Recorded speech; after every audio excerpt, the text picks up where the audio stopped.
So this is the follow-up to yesterday's lesson. This is part 2. This is about the distance formula. The symbol for the distance formula is a lowercase d. So this is the formula. The formula is great because a formula is always a set piece of information. It doesn't change from problem to problem. It will always be the same. I'm going to rewrite it again. Oh, that was a terrible line. So the quantity of x minus x squared plus the quantity of y minus y squared. And we're going to let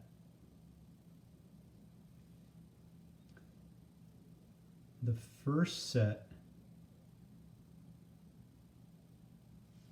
of x and y equal 7 and negative 3.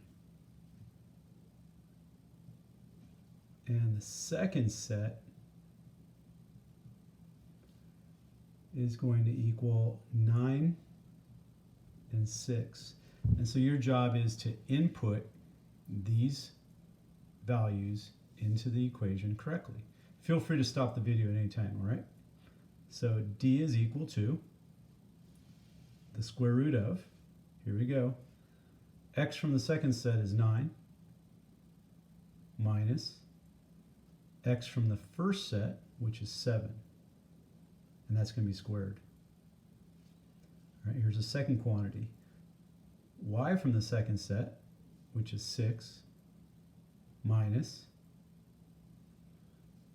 y from the first set, which is negative 3. Extend that. So these are always going to be subtraction. Now, if we happen to have two negatives, well, then that's going to change. So 9 minus 7 is 2. And over here, I'm going to go ahead and show every step. We have a double negative, so that instead of 6 minus negative 3, it's going to be 6 plus 3.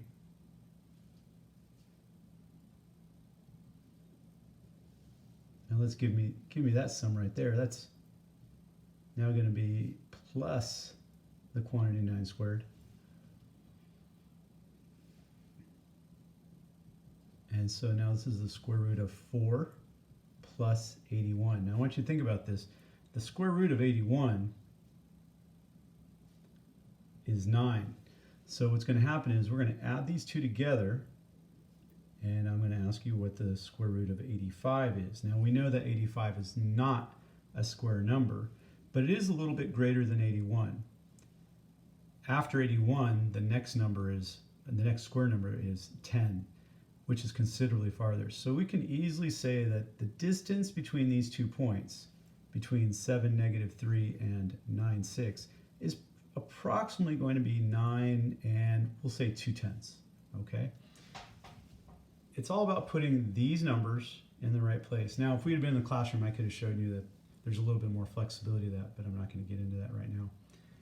Feel free to watch this video again if the one example wasn't enough.